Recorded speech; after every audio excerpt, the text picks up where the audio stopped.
አዲስ 1879 ይህ የአዲስ 1879 ሙሽት ነው።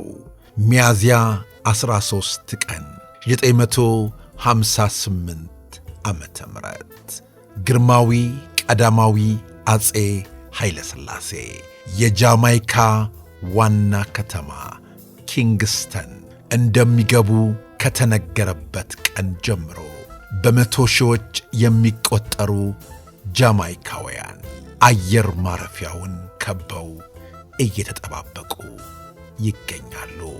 የሚጠበቀው ቀን ደረሰ። ሚያዝያ 13 ረፋድ ላይ ግርማዊነታቸውን ያሳፈረው አውሮፕላን ኪንግስተን አረፈ። ጃማይካውያን ደስታቸው ጨመረ። ሁሉም በየቦታው ጭፈራውን አቀለጠው።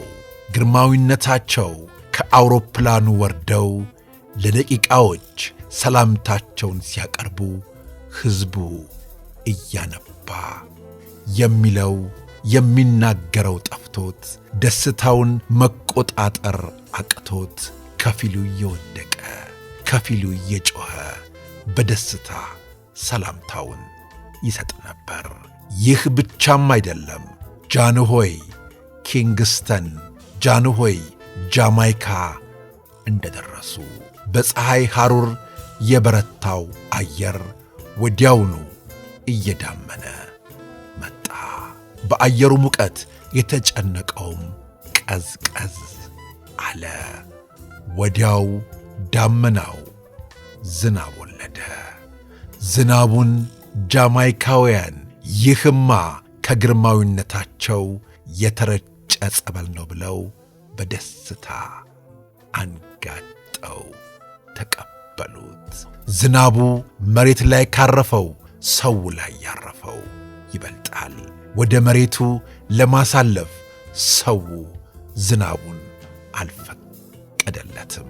ጃንሆይ ኪንግስተን ደርሰው የተደረገላቸው አቀባበል ለየትና ረቀቅ ያለ ነበር።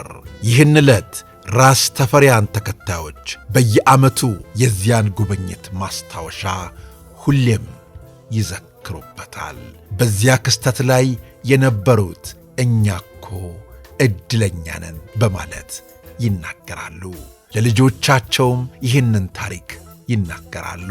ጃንሆይም ከአውሮፕላን ወርደው እንዳሉት ይህች ምድር የኢትዮጵያ ነች፣ እናንተም ወደ ኢትዮጵያ ምድር መጥታችሁ ኑሩ፣ ምድራችሁ ነው ብለው ፈቃዳቸውን ሰጧቸው። ደስታው እጥፍ ድርብ ሆነ። የጃማይካና የኢትዮጵያ ወዳጅነት የበለጠ ጨመረ። ከ100 ሺህ ሕዝብ በላይ አየር ማረፊያውን ከቦ በመያዙ ጃንሆይ ለሰዓታት ከአየር ማረፊያው ወደሚያርፉበት ሆቴል ለመሄድ ብዙ ተቸግረው ነበር። በመጨረሻም በብዙ ትግል ሕዝቡን ሰላም እያሉ ወዳረፉበት ሆቴል ሊያመሩ ችለዋል።